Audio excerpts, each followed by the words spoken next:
आज हम इसमें देखेंगे कि हार्मोन रिसेप्टर्स कितने प्रकार के होते हैं। क्या देखेंगे इसमें? Hormone receptors. Hormone receptors, receptor, hormone receptors कितने प्रकार के होते हैं? तो ये दो प्रकार के रिसेप्टर होते हैं।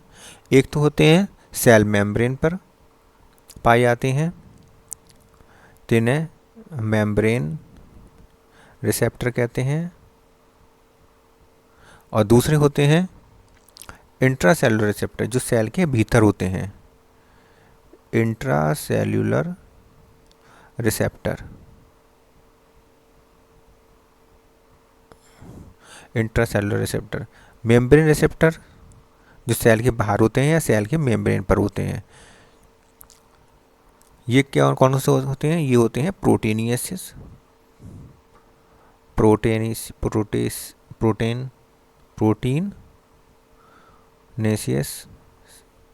प्रोटीनेसियस और ठीक है। और दूसरे होते हैं ये कैटेकोलामाइंस।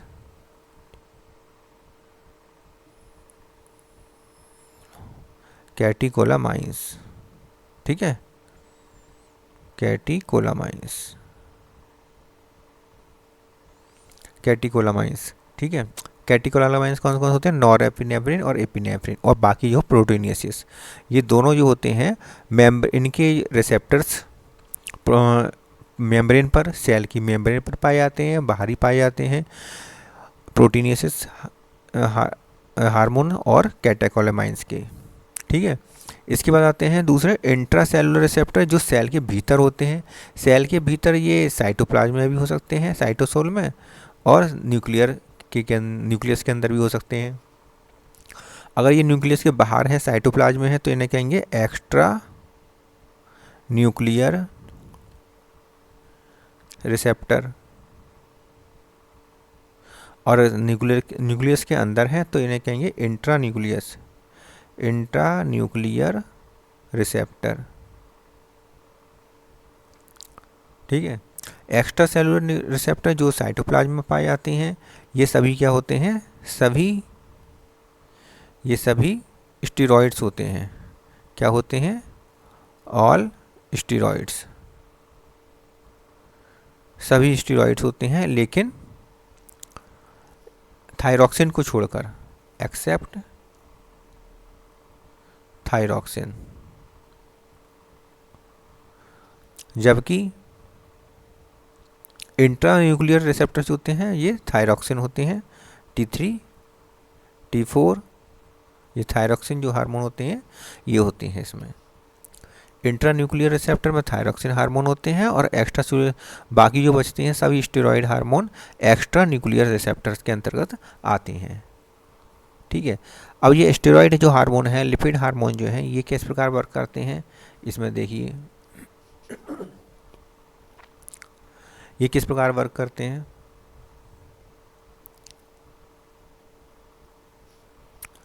कि मान लीजिए ये सेल है कोई, ये क्या है? सेल है। इस सेल के भीतर, इस सेल के भीतर मान लीजिए कि ये न्यूक्लियस है, ये क्या है? न्यूक्लियस। और इसके और ये है सेल, सेल के में साइटोप्लाज्म। अब देखिए ये लिपिड जो होती है, जो मेम्ब्रेन होती है, लिपिड बाई लेयर होती है, अर्थात इसमें क्या है? ये लिपिड बाई लेयर है। लिपिड, ये केवल लिपिड है, इसका मतलब इसमें से लिपिड आसानी से पार होकर जा सकता है। लिपिड बाई लेयर है तो इसमें से लिपिड आसानी से पार होकर जा सकता है। तो जो स्टेरॉइड हार्मोन है ये लिपिड के बने हुए हैं, तो इसलिए स्टेरॉइड हार्मोन इसमें से आसानी से पार होकर चले जाएंगे। इन्हें मेम्ब्रेन पर रुकने के लिए या किसी ऐसी प्रोटीन की आवश्यकता नहीं है जो इनको कैरियर करके अंदर ले जाए, ठीक है। तो फिर मान लीजिए कि ये है हार्मोन, ये हार्मोन है, हार्मोन मॉलिक्यूल है, और ये सीधा सीधे डायरेक्ट इसके अंदर चला जाएगा, क्योंकि ये लिपिड का बना हुआ है, स्टेरॉइड हार्मोन है, स्टेरॉइड हार्मोन मॉलिक्यूल है। और इसके जो रिसेप्टर होंगे वो साइटोप्लाज्म में होंगे। ये साइटोप्लाज्म में इसका रिसेप्टर है, हार्मोन रिसेप्टर, हार्मोन रिसेप्टर के पास ये आकर हार्मोन के ऊपर हार्मोन रिसेप्टर से आके अटैच हो जाएगा और बना लेगा हार्मोन कॉम्प्लेक्स। क्या बना लेगा ये? हार्मोन रिसेप्टर कॉम्प्लेक्स बना लेगा। ये हार्मोन रिसेप्टर कॉम्प्लेक्स जब न्यूक्लियस के अंदर चला जाएगा, हार्मोन रिसेप्टर कॉम्प्लेक्स कहाँ चला जाएगा? ये न्यूक्लियस के अंदर चला जाएगा। और न्यूक्लियस के अंदर डीएनए, न्यूक्लियस के अंदर क्या है? डीएनए है। डीएनए में कुछ ऐसे मॉलिक्यूल्स, कुछ जगह ऐसी होती हैं कुछ डीएनए प्रोमोटर के पास, जहाँ हार्मोन रिसेप्टर कॉम्प्लेक्स जाके जहाँ जुड़ जाता है और जुड़ने के बाद जुड़ जाता है। तो ऐसी जगह पर जहाँ पर ये हार्मोन रिसेप्टर कॉम्प्लेक्स जुड़ता है उसको हम कहते हैं HRE, hormone receptor element, hormone receptor element कहते हैं। और इस जगह पर आकर ये जुड़ जाता है और जुड़ने के बाद यहाँ पर प्रोमोटर को एक्टिवेट कर देता है और इससे जीन एक्टिवेट हो जाते हैं। जीन एक्टिवेट हो जाते हैं तो प्रोटीन की सिंथेसिस होती है, प्रोटीन का ट्रांसक्रिप्शन होने लगता है, प्रोटीन सिंथेसिस होती है, अच्छा ट्रांसक्रिप्शन स्टार्ट हो जाता है और जो प्रोटीन बनती है उसका बायोकेमिकल रेस्पॉन्स फिर आगे देखने को मिलता है।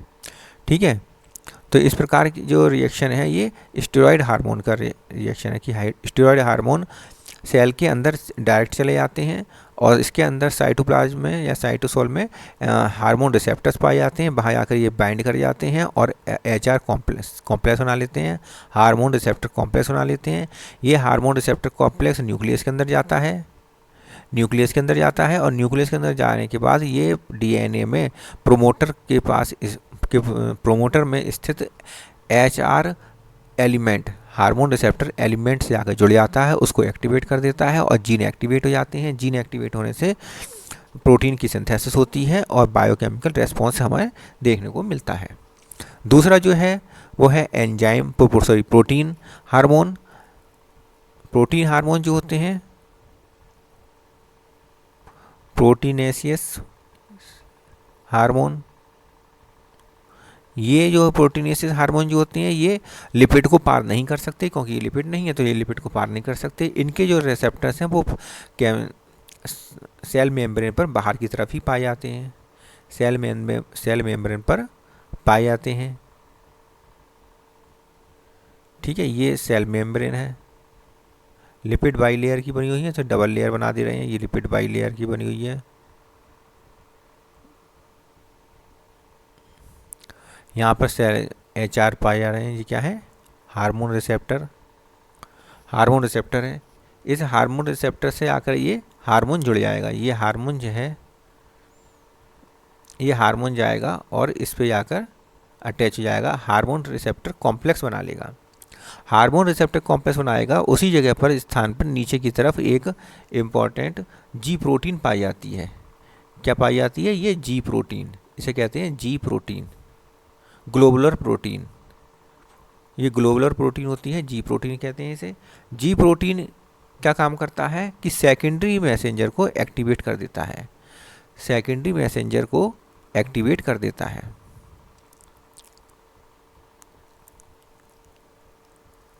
किसे करेगा? सेकेंडरी मैसेंजर को, सेकेंडरी मैसेंजर को एक्टिवेट कर देता है। अब सेकेंडरी मैसेंजर क्या हो सकता है? CAMP हो सकता है, साइक्लिक AMP हो सकता है, साइक्लिक GMP हो सकता है, IP3 हो सकता है, डाईएसाइल ग्लिसरॉल हो सकता है, कैल्शियम आयन हो सकता है और नाइट्रिक ऑक्साइड हो सकता है। तो इनमें से कुछ भी हो सकता है। ठीक है, तो इसे सेकेंडरी मैसेंजर को मान लीजिए साइक्लिक AMP को इन्होंने कर दिया एक्टिवेट। साइक्लिक AMP एक्टिवेट हो गया। साइक्लिक AMP एक्टिवेट होने के बाद ये क्या काम करेगा? काइनेज को एक्टिवेट कर देगा। तो G प्रोटीन क्या काम करता है? पहले सेकेंडरी मैसेंजर CAMP मान लीजिए, इसको एक्टिवेट कर दिया। एक्टिवेट करने के बाद सेकेंडरी मैसेंजर एक्टिवेट हो गया, इसके बाद इनएक्टिव प्रोटीन काइनेज को ये एक्टिव कर देता है। किसे? इनएक्टिव प्रोटीन काइनेज को एक्टिव कर देता है। प्रोटीन काइनेज को ये इनएक्टिव प्रोटीन काइनेज को एक्टिव कर देता है और एक्टिव प्रोटीन काइनेज बन जाती है। अब इससे क्या हमें बायोकेमिकल रेस्पॉन्स प्राप्त हो जाता है, बायोकेमिकल रेस्पॉन्स हमें प्राप्त हो जाता है। ठीक है, तो तो यहाँ पर क्या कैसे देखा, यहाँ पर हमें देखने को मिला कि जी प्रोटीन होती है। ये जी प्रोटीन करती है क्या, सी साइक्लिक एएमपी को एक्टिवेट करती है। साइक्लिक एएमपी कैसे बनता है, एडिनाइल साइक्लेज एडिनाइल साइक्लेज एंजाइम होता है, इसको एक्टिवेट कर देती है। एंजाइम क्या काम करता है कि एटीपी को तोड़कर साइक्लिक एएमपी बना लेती है, प्लस 2 फास्फेट इनऑर्गेनिक फास्फेट बनाती है।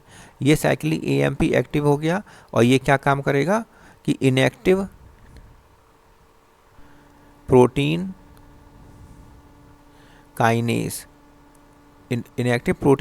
को एक्टिव कर देगा, एक्टिव प्रोटीन काइनेज बना देगा। एक्टिव प्रोटीन काइनेज क्या काम करेगा, active protein kinase biochemical response को आगे प्रोसेस करेगा। ठीक है, तो ये हो गया हमारा प्रोटीनेशियस हार्मोन। ये क्या हो गया, प्रोटीनेशियस हार्मोन किस प्रकार वर्क करता है। प्रोटीनेशियस हार्मोन के रिसेप्टर सेल मेम्ब्रेन पर पाए जाते हैं। ये सेल मेम्ब्रेन है, सेल मेम्ब्रेन में पाए जाते हैं और सेल मेम्ब्रेन पर जहाँ पर रिसेप्टर पाए जाते हैं उसके ठीक नीचे जी प्रोटीन, ग्लोबुलर प्रोटीन पाई जाती है। जबकि स्टेरॉइड हार्मोन जो होते हैं, स्टेरॉइड जो हार्मोन होते हैं, ये स्टेरॉइड हार्मोन सीधे साइटोप्लाज्म में चले जाते हैं, क्योंकि जो मेम्ब्रेन है ये कैसी मेम्ब्रेन होती है, ये लिपिड बाइलेयर है, इसलिए इसमें से होकर डायरेक्ट अंदर चले जाते हैं, साइटोप्लाज्म चले जाते हैं और इनके रिसेप्टर साइटोप्लाज्म में पाए जाते हैं।